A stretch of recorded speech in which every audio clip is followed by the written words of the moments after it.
It's summertime, so instead of baking my pizza, I'm gonna grill pizza. Have you ever grilled pizza? I need 1 cup of warm water in a nice big bowl. So I'm gonna make the dough. Sometimes I buy the dough, sometimes I make the dough. I need a teaspoon of sugar. The sugar helps activate the yeast because the yeast is a living organism and it eats the sugar.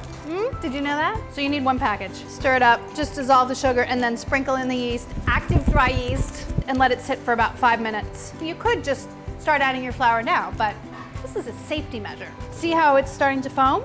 That's exactly what you're looking for. Now you know it's active and you can add about 2 teaspoons of olive oil, 1 teaspoon of salt, stir that up, and then 2 1/4 cups of flour.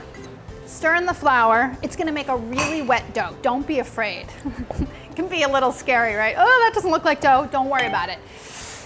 Take your dough. You're gonna have to knead it, so make a really nicely floured surface. Very sticky, and then flour your board really well. And then knead your dough for about 2 minutes. You're gonna need to keep your hands super floured because it's a very wet dough. And you could add in up to like a 1/2 cup more flour if you need to make it something that you can handle. And in fact, if you really wanted to, you could add like a 1/2 cup more flour to the flour in the beginning. What you wanna do is once it's done and it's no longer too sticky, is let it rise in an oiled bowl. Nice big bowl, and then transfer your dough to the bowl, turn it over so it's coated with oil, cover it with plastic wrap and let it rise for about 45 minutes. It needs to double in bulk. The dough is risen. Wait till you see what it looks like. It's all bubbly and light and airy. Then what you want to do is flour a surface again. Mess up that nice clean surface. It's much less sticky already.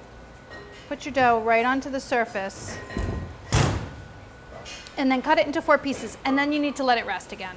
Resting allows the dough to relax, which makes it much easier to shape into whatever shape you want. So just let it sit for about 15 minutes. You can cover it with plastic wrap again so it doesn't dry out. It's been sitting. I think I left it a little bit more than 15 minutes, but it's not that big of a deal. It's actually okay. It started to rise just a little bit more, which is all right too. That develops flavor.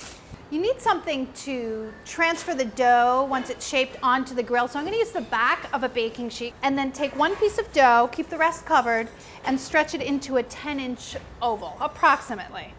My hand's about 8 inches, so this is already 10 inches almost already. And then drizzle/brush it with oil. You're gonna do both sides.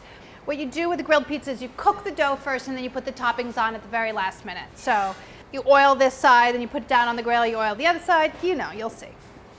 That's it. Put it on the grill. Okay, I have a preheated grill, medium high. It's a grill pan, I know. A real grill works too. Oil your grill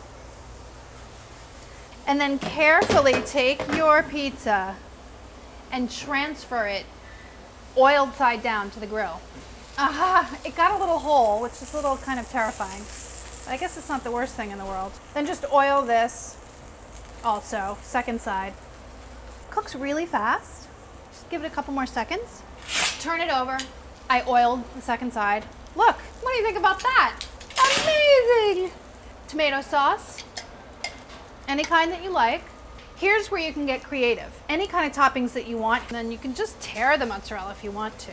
I'm just gonna tear it because I like the rustic appearance, but it's your choice. And then you do need to cover it just to let the mozzarella melt a little bit. You're gonna cover this so that the cheese melts and the dough cooks through. Is that ready? I think it is. Nice and charred on the bottom, not burned. I want to transfer it to the cutting board. Careful, my spatula's a little too small. Oh, steamy and delicious. A little bit of salt.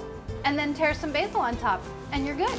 When you put the basil on, it gets so nice and fragrant. But don't put it on until the very end, otherwise it'll get black and wilty. As you add it, the aroma of the basil walks up into your nose. It's so fantastic. It's so delightful. And then all that's left to do is enjoy. Cut it up.